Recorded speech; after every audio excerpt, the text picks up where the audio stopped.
Bonjour et bienvenue sur l'apprentissage de Blender. Dans cette vidéo, nous allons voir justement comment déplacer un objet sur une courbe donc avec les géométries Node.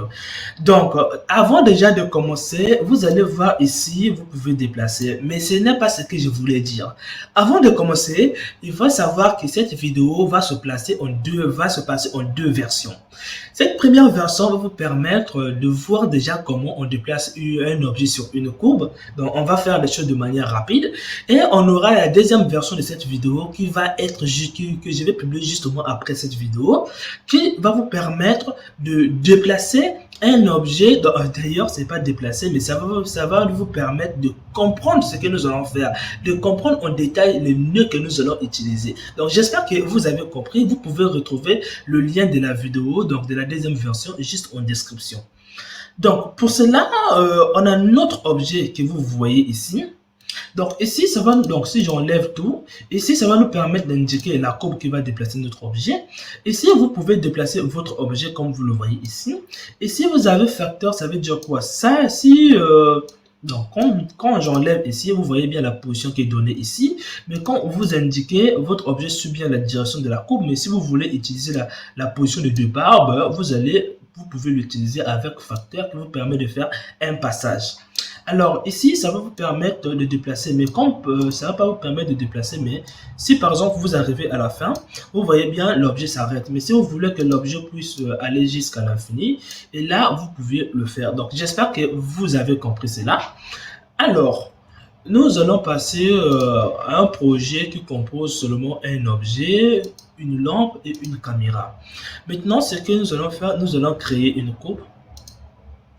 Nous allons l'agrandir et nous allons passer en mode Edit. Et vous allez supprimer la courbe. Vous allez pouvoir cliquer ici pour dessiner la trajectoire. Je ne sais pas si c'est comme ça.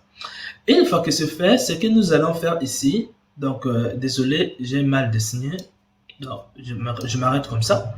Et une fois que c'est fait, nous allons quitter le mode Edit en cliquant sur la touche Tab. Vous avez ici les raccourcis. Alors, nous allons cliquer sur notre objet, nous allons venir dans les géométries Node. Quand je clique sur New, et là, vous voyez bien qu'on a des nœuds.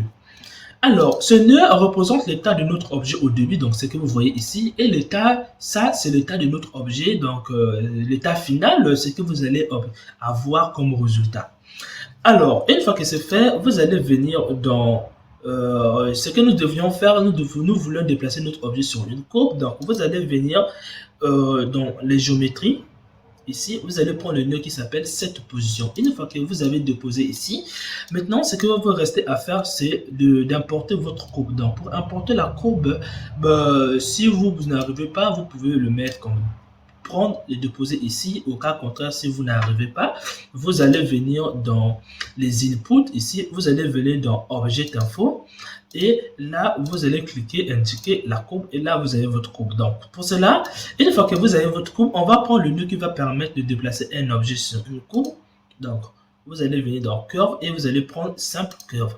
Une fois que c'est fait, vous prenez votre courbe ici, vous le mettez sur Curve et là, votre courbe a la capacité de déplacer un objet.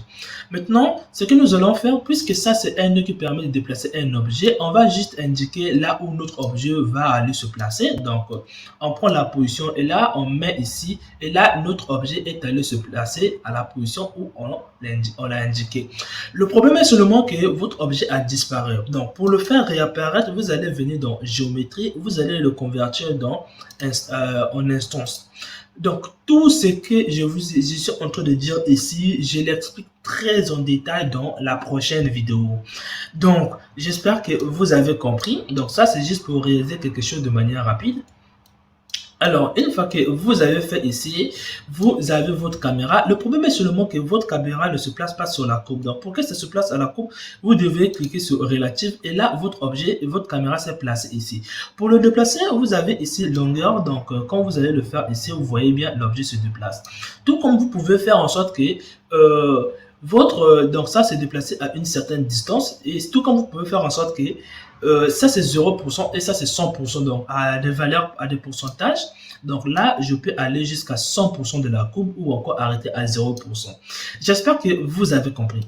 Alors, une fois que c'est fait, c'est que la dernière des choses qui nous reste à faire, c'est d'indiquer que la courbe, notre objet peut suivre la direction de la courbe. Donc pour ce faire, vous allez prendre le nœud qui va nous permettre de tourner notre objet. Donc vous allez venir dans instance, vous allez prendre rotation instance, vous le mettez ici. Et une fois que vous avez mis rotation instance, c'est que vous allez maintenant faire vous allez venir maintenant changer la direction de notre courbe parce que là, on est en train de faire la rotation, mais on ne peut pas indiquer la direction. Donc, pour indiquer la direction, vous allez venir dans le nœud qui s'appelle, dans les utilitaires, vous allez prendre align et là qui permet de changer la direction d'un objet. Donc, vous allez prendre la rotation, vous le mettez ici. Maintenant, ici, vous avez le nœud qui est là, qui vous donne la direction. Alors, vous allez prendre la direction qui est là, vous le déposez ici, et là, votre objet change de direction. Donc, vous pouvez faire des passages pour bien voir quelle sera la bonne direction. Donc, je le mets ici, et là, vous avez la bonne direction. Si, par exemple, je mets comme ça, vous voyez bien que la caméra est en train de suivre la direction. Donc, j'espère que vous avez compris cela. Si vous voulez utiliser vos valeurs ici, vous n'avez qu'à relier les valeurs au niveau d'ici. Donc, par exemple, en première des choses, on aura besoin d'indiquer notre objet à partir d'ici. Donc, vous allez prendre objet ici, vous le mettez ici, et là, vous pouvez indiquer votre courbe ici. On aura besoin de la distance. Donc, vous pouvez prendre la distance, vous le mettez ici.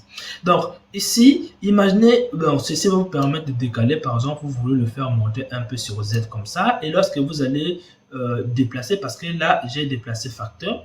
Lorsque vous allez déplacer, votre objet va se déplacer comme ça. Donc, j'espère que vous avez compris. Donc, si vous voulez, vous le mettez ici. Lorsque ça va arriver ici, je l'annule pour le remettre sur la courbe. On aura aussi besoin de revenir à la position de départ. Donc, là, comme vous voyez, à la position de départ, comme ça. Donc là, vous pouvez le mettre ici. Et là, vous avez, d'ailleurs, je n'ai pas collé. Alors, je viens de faire une erreur. Non, je ne les ai pas encore collés. La facteur. Donc, vous allez prendre facteur, vous le mettez justement là. Et là, vous aurez la position de départ. Maintenant, peut-être vous aurez besoin de changer le centre de rotation, le centre de rotation que vous êtes en train de tourner. Vous le prenez, vous le mettez. D'ailleurs, je suis en train de cacher. Donc, vous le prenez, vous le mettez ici et là, vous avez tous vos objets. Donc, j'espère que cette vidéo vous a plu et que ça vous a rendu vraiment service. On se retrouve dans les prochaines vidéos pour connaître en détail le fonctionnement de tous les nœuds qu'on a utilisés ici. Donc, on se retrouve dans les prochaines vidéos.